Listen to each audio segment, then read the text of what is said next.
Hello there, my name is Martin, and by the end of this video, you'll be able to go from this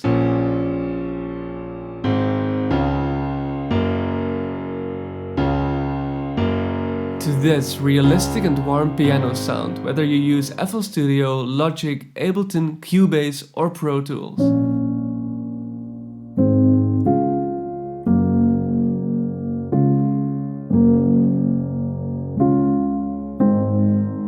Let's dive right in.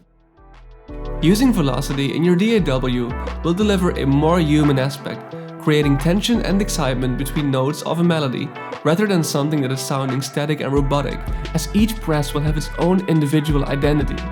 It can be used to create dramatization through firmer presses, or more of an intimate sound through softer presses, depending on the story you're trying to tell.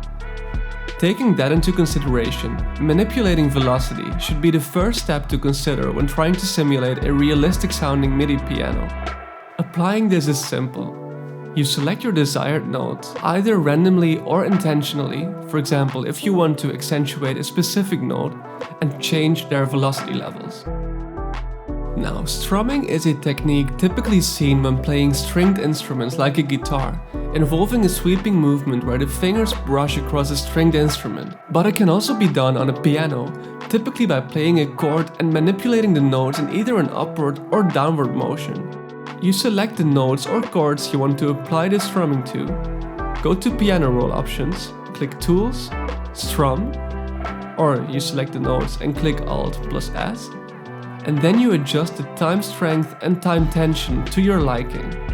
For users of other DAWs like Logic, Ableton, Cubase or Pro Tools, you can apply strumming by manually placing your notes in a similar upward or downward order to achieve the same effect. When playing the piano live, it is important to note that each individual note is not going to be perfectly placed on time. That is why another key element to having your piano sounding more realistic is sequencing some notes slightly off-grid rather than being exactly on-grid. This will create a more humanized articulation and have the overall melody sounding less digital and like it was programmed. It is very easy to apply. Slightly moving notes off-center by a few milliseconds from the original grid will help illustrate a more elusive and handmade sound.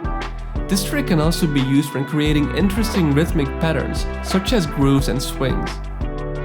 There's one final step left for us to take this piano sound to the next level, replacing the stock piano by a free, more intimate sounding piano. For these purposes, I use the free soft piano by Labs, which is one of my favorite piano sounds because of its authentic and warm sound. Let's automate the dynamics to vary its expression.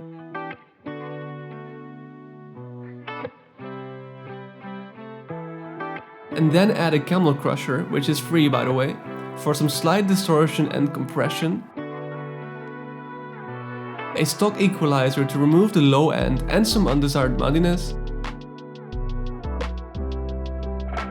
and a convolver to add an acoustic impulse.